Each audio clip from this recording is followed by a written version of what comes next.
बड़ा अध्यक्ष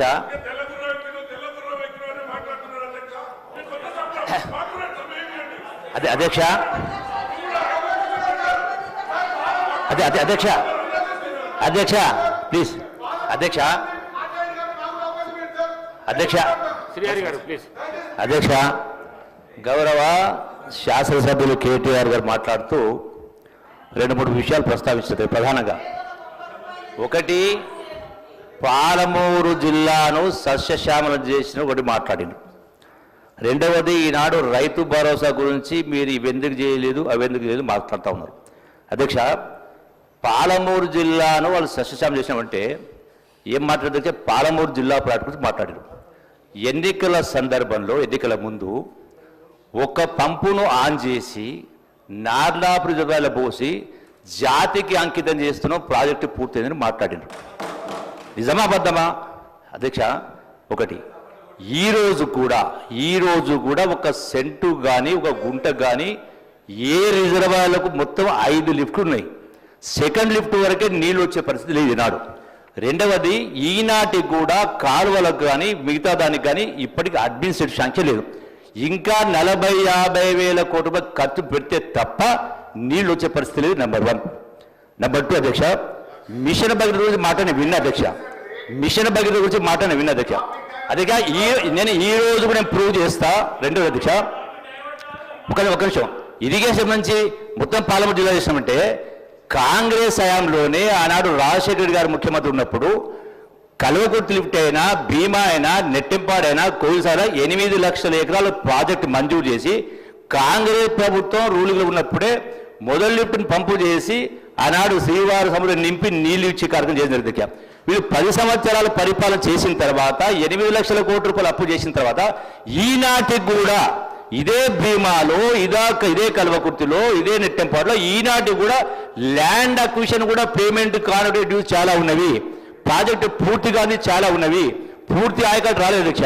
ఈనాటి కూడా రాలేదు అధ్యక్ష. రెండో అధ్యక్ష ఈనాడు లక్ష్మీదేవపల్లి దాని గురించి చాలా మాట్లాడారు రిజర్వాయర్ చేస్తామని. రెండో అధ్యక్ష ఆనాడు కేసీఆర్ గారు కుర్చేసుకొని కట్టిస్తా అన్నారు. అంటే 10 సంవత్సరంలో 2 సార్లు పూర్తి చేస్తా అన్నారు. అంటే 10 సంవత్సరాల కాలంలో 8 లక్షల కోట్ల అప్పు చేసి కూడా మరి ఎక్కడేసే కొంగడు అక్కడ ఉంది అధ్యక్ష.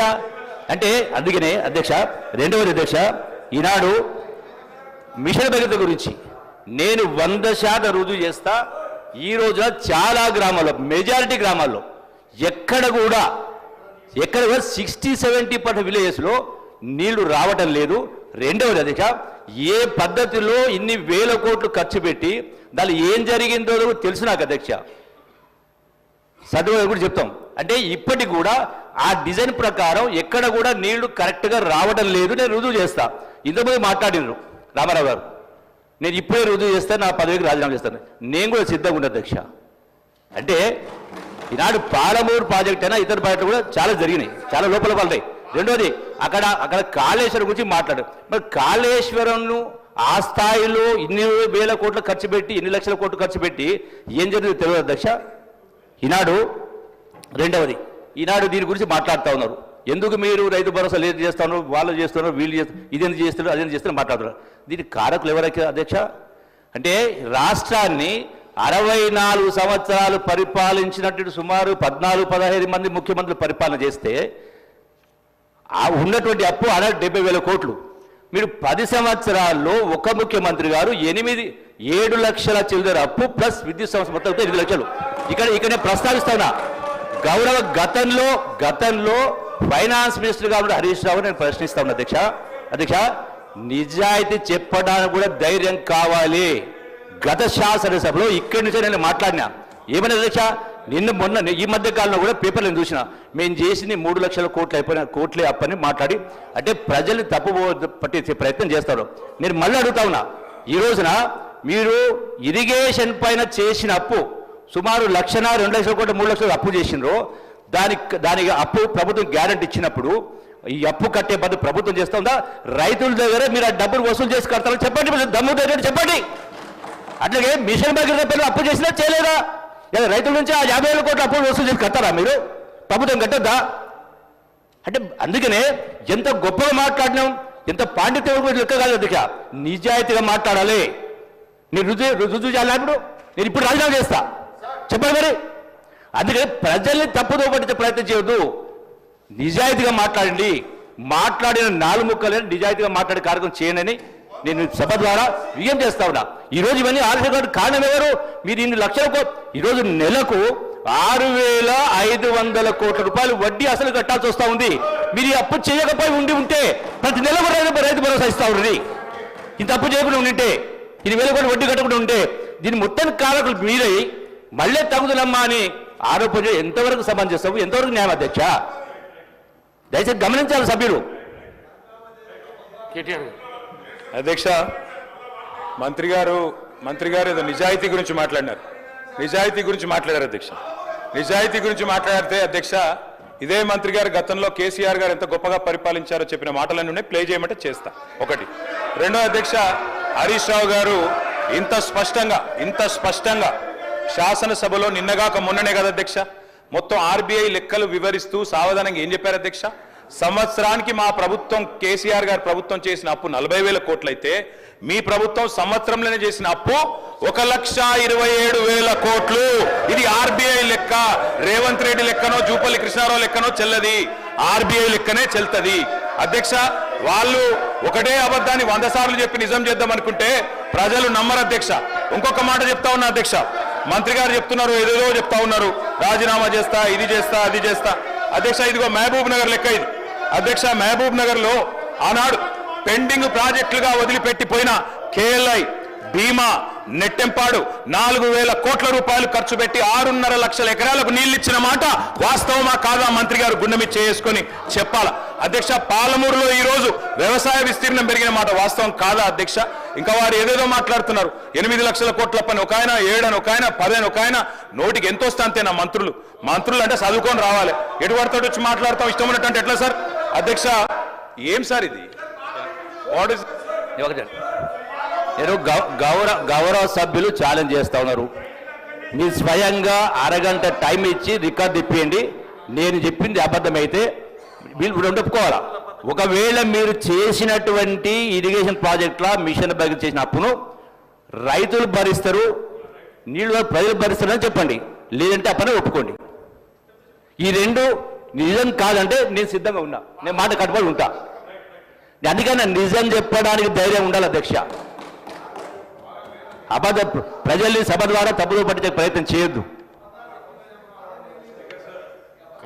9.5 కోట్లు ఎట్లా సార్? ఇన్నిసార్లు డిస్టర్బ్ చేసి కంక్లూడ్ అంటే మధ్యలో లేవనెత్తిన ప్రశ్న క్లారిఫికేషన్ ఇద్దా సార్? వారికి చెప్పండి సార్, మధ్యలో డిస్టర్బ్ చేయొద్దని చెప్పండి. మంత్రులు ఒకరి తర్వాత ఒకరు లేస్తే ఏం చేస్తాం అధ్యక్ష? వారికి నేను స్పష్టంగా చెప్తున్నా, వారు అడిగిన ప్రశ్నకే సమాధానం చెప్తున్నా సార్. ఆర్డర్లో పెట్టండి సార్, ఇది ఏం పద్ధతి సార్ ఇది అధ్యక్ష? వారు అన్నారు అధ్యక్ష, రైతులకు మీరు ఉచితంగా ఇచ్చిన్నారు. ఎస్, 9.5 ఏళ్ళు రైతులకు ఉచితంగానే నీళ్లు ఇచ్చినాం. భూమి శిస్తు రద్దు చేసినాం, నీటి తీరువా రద్దు చేసినాం. ఎస్, రైతులకు ఉచితంగా నీళ్ళు ఇచ్చేందుకు కోట్ల రూపాయలతో ప్రాజెక్టు కట్టినాం, 1000 కోట్లతో. భవిష్యత్తులో మా ప్రభుత్వం మళ్ళీ వచ్చిన తర్వాత కూడా అదే పాలసీ కంటిన్యూ చేస్తాం. తాగునీరు ఉచితంగానే ఇచ్చినాం, బరాబర్ రేపు మళ్ళీ వచ్చిన తర్వాత కూడా అట్లే ఇస్తాం, అందులో అనుమానం అక్కర్లేదు. మీరు నిజాయితీగా చెప్తున్నాం. ఎస్, మేమెన్నడూ కూడా రైతుల మీద కానీ, రైతుల మీద మాత్రమే కాకుండా తాగునీరు ఇచ్చిన కుటుంబాల మీద కానీ ఎన్నడూ అదనపు భారం వేయలేదు, భవిష్యత్తులో కూడా వెయ్యబోము.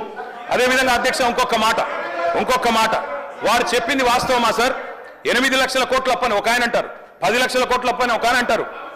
మన ఆర్థిక మంత్రి గారు 6,71,000. మంత్రుల మధ్యనే సమన్వయం లేదు. ఏం చెప్పాలో నెంబర్ కరెక్ట్ గా ట్రైనింగ్ చేయండి ముఖ్యమంత్రి గారు. అధ్యక్ష, నేను ఒకటే అడుగుతా ఉన్నా అధ్యక్ష, విత్తనం వేసిన నాటి నుండి, నేను సబ్జెక్ట్ మాట్లాడుతున్నా సార్, విత్తనం వేసిన నాటి నుండి పంట అమ్మేదాకా రైతుకు ఎన్ని గండాలు, ఎన్ని కష్టాలు ఉన్నాయో మనందరికి తెలుసు సార్. అందుకే పారిశ్రామికవేత్తలకు ఇచ్చినట్టు ప్రోత్సాహకాలు రైతులకు గుడియాలన్న ఉద్దేశంతోనే ఆనాడెప్పుడో మహాకవి శ్రీశ్రీ గారు చెప్పినట్టు అధ్యక్ష, పొలాలనన్నీ హలాల దున్ని బలం దరిత్రికి బలి కావించే కర్షక వీరుల కాయం నిండా కాలువగట్టే ఘర్మజలానికి ఖరీదు లేదో అన్నాడు శ్రీశ్రీ. అంటే అధ్యక్ష, ఘర్మజలం అంటే చెమట. ఆ చెమటకు ఖరీదు ఎట్లా కడతాం?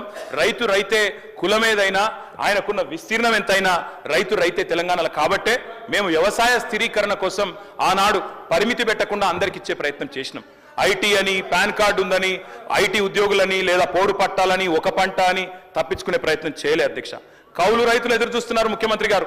మీరే చెప్పారు కౌలు రైతుకి ఇస్తాం, రైతుకు కూడా ఇస్తామని స్పష్టంగా ముఖ్యమంత్రి గారు చెప్పినారు. కౌలు రైతులు కళ్ళల్లో ఒత్తులేసుకొని చూస్తున్నారు. మాకు అసలు రైతులతో సమానంగా పైసలు వస్తాయని తప్పకుండా ఇవ్వాలని కోరుతా ఉన్నాం. నాడు రేవంత్ రెడ్డి గారు చెప్పినారు, బహిరంగ లేఖ రాసినారు మీరు.